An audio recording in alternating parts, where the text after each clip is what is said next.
Seduction, and the art behind it, is something deeply vital in life. It's not just about sex. It's about influence, magnetism, and pulling people into your world. Whether you're trying to win someone's heart, sell an idea, or lead a room, the core mechanics are the same. Seduction is persuasion elevated to an art form. Over the last 20 years, I've had conversations with some of the most insightful minds on this subject, and what follows is a compilation of the most striking ideas on how to master this elusive craft.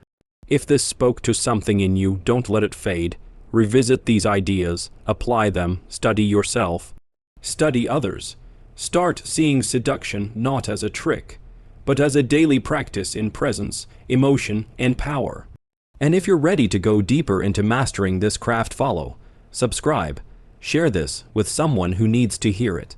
Because the art of seduction is not for the passive.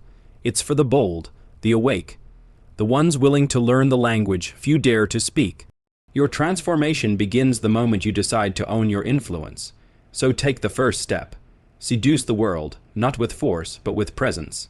The seducer lives in many forms. The siren, for instance, is the archetype of powerful feminine energy. She doesn't chase, she draws in. Her allure is not always overt. It's an ambient force, a kind of danger that excites and pulls. Her male counterpart, the rake, a man obsessed with women, not just desire, he understands them. It's this depth of emotional perception that makes him irresistible, even if fleeting.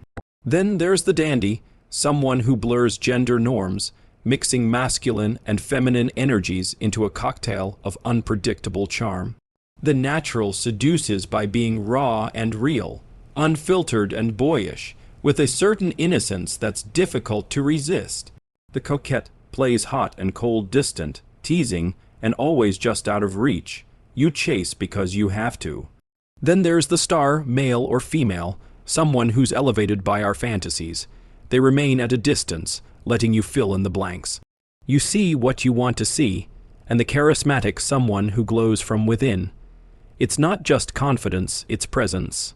They command attention without demanding it. Their light draws others in. That's charisma in action. So, what makes someone truly seductive? It's simple but rare. They focus outward. When they enter a room or sit across from someone, they're not consumed by insecurity or performance. They're not thinking, does she like me? Am I impressive? Instead, they observe, they listen, they read between the lines. They sense what's missing in the other person's life. They make the other person feel seen, and that feeling, being seen, is one of the most seductive gifts you can give. Most people go through life without ever receiving it. Charisma isn't about beauty or talent. It's about energy. It's a sense that something is burning inside someone: purpose, confidence, clarity. It glows through their words, their eyes, their body language. You feel it before they even speak. We're drawn to it because we crave that feeling ourselves. We think, maybe some of that will rub off on us. That's why charismatic people become leaders, idols, lovers. They don't chase attention, they radiate it. When it comes to men and women, seduction often plays out differently. Men are more drawn to the visual. A look, a body, something primal, but women, they respond to language, to presence. Words become spells. Throughout history, the most successful seducers weren't necessarily attractive. They were magnetic in how they spoke, how they made women feel. A powerful wordsmith could bypass the eyes and go straight to the soul. But not everyone seduces, some repel. The anti-seducer is closed, stingy, fearful. Seduction is about generosity, not just money, but spirit. A tight, calculating energy is repellent. If you take someone out and seem overly concerned about the cost, you're signaling they're not worth the effort. Seduction, at its core, is loose, flowing, unafraid. If you can't even let go a little, if you can't spend the extra $10 to make an experience memorable, what does that say about you? Seduction isn't a script. It's a language not spoken but felt. It's in your gestures, your presence, your ability to pick up on the unsaid. If your date senses you're calculating every move, it breaks the spell. Instead, you must be immersed. Attentive, generous in energy and intent. Take Sukarno, the Indonesian president. A Western journalist once sat with him expecting a dictator. Instead, she found herself enchanted. He complimented her hair, asked to dye his the same color. She felt like she was seducing him. In truth, he was fully in control. He had entered her world. He made her feel special. That's the secret. Enter the other person's spirit. Reflect their desires, mirror their rhythm, make them feel understood. That's power. Money in seduction is never just money. It's a symbol. A man struggling financially may be seen as lacking ambition, not because he's broke, but because there's no fire. Drive itself is seductive regardless of gender. It says, I want more, I'm going somewhere. It's not about wealth, it's about movement. Forward energy, that's attractive. In relationships, seduction doesn't stop after the first few months. That's the common complaint. There's no more mystery. You know each other too well. But real seducers don't stop playing the game. They reseduce, they keep surprise alive, they show a new layer, a forgotten depth. It's about effort, mystery, and reminding your partner there's still more to discover. Now, here's a harder truth. Sometimes what we find most attractive comes from something broken inside us. We chase people who resemble the wounds of our childhood. We relive old pain because, subconsciously, we want to resolve it. And often, the kind of person who's genuinely good for us doesn't feel as exciting. There's less chaos, less drama.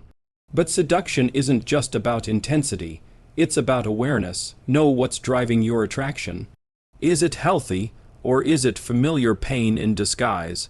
Ultimately, people want to be taken somewhere, emotionally, psychologically, spiritually. That's the heart of seduction, like a child being lifted, spun, and twirled. You feel joy because someone else is guiding you. You're safe, but excited. You don't know what's next. And that's the thrill. Seduction isn't manipulation. It's an invitation, an escape, a dance between curiosity and surrender. And in a world so often blunt, cold, and transactional, people crave that kind of ride more than ever. To truly master seduction, you have to understand something fundamental. It's not about tricks. It's not about cheesy lines or surface charm. It's about emotional intelligence, knowing how to tune into the unseen, the unspoken. Every person has insecurities, unmet desires, secret longings. A true seducer doesn't just notice them, they make space for them. They become a mirror, a fantasy, a safe danger.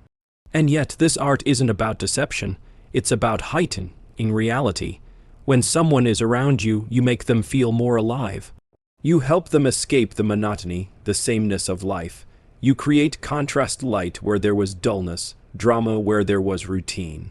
That's why great seduction feels like cinema. You're not just engaging someone's body or mind, you're awakening their imagination. Think about the most seductive people you've encountered. They didn't always talk the most. Sometimes it was the silence between their words.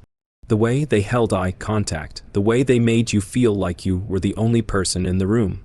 That presence, that intensity, is more powerful than any line or gift. One of the greatest powers you can have is restraint. To not give everything away, to create tension. Seduction thrives in mystery, in subtle contradiction. You're warm but unpredictable, available but not entirely, interested but with an air of self-sufficiency. That balance of closeness and distance is what pulls people in deeper. They lean in because they're never quite sure what comes next. This is why seduction isn't reserved for lovers. It's in leadership, creativity, storytelling, politics. The best storytellers seduce you into caring. The best leaders seduce you into believing. The best creators seduce you into feeling something new. Seduction is about energy exchange, knowing what someone craves, and giving just enough to keep them coming back. And this energy must be protected. The seductive spirit withers in the presence of neediness or validation, seeking. The moment your energy says, "Please pick me," you lose the upper hand. A seducer doesn't chase, they magnetize. They invite without begging, they give attention without losing dignity. Confidence, real confidence, is not arrogance. It's calm certainty, a belief in your own value, with or without approval. So many of us were never taught this. We learn to impress, to perform, to earn love, but seduction isn't about proving your worth. It's about revealing your depth, your essence, in ways that feel effortless.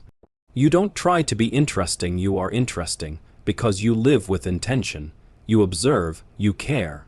You risk vulnerability, and that's another paradox. Vulnerability is seductive, not desperation, not oversharing. But the courage to be real, to show something true about yourself, to allow someone into your internal world without losing mystery. That's where intimacy begins. That's where bonds are formed not in perfection, but in presence. We live in a distracted world. Everyone's attention is scattered, everyone's seeking validation, everyone's rushing. The person who slows down, who sees others clearly, who listens, that person holds power. That person becomes unforgettable because real attention is rare. And seduction, at its core, is the art of paying exquisite attention, then reflecting it back in a way that awakens something inside the other. And when you do that, when you truly master this art, not only do others desire you more, but you begin to walk through the world differently.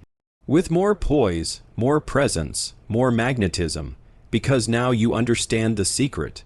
It's not about getting anyone. It's about becoming someone no one forgets. In the end, seduction isn't just a skill. It's a form of artful living. It's how you show up, how you see others, how you move through the world with intention, mystery, and presence. It's not manipulation, it's connection.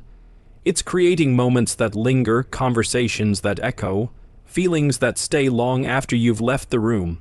To master seduction is to master yourself, to own your energy, to become attuned not only to what others desire, but to what you offer. When you embrace this fully, you stop chasing, you start attracting. And life, in turn, becomes more vibrant, more playful, more alive. So wherever you are, whatever your path, remember, seduction is not just about desire, it's about power. Soft power, quiet influence, emotional resonance. It's about awakening something in others by first awakening it in yourself. Become the person they can't stop thinking about, not because you performed, but because you were unforgettable.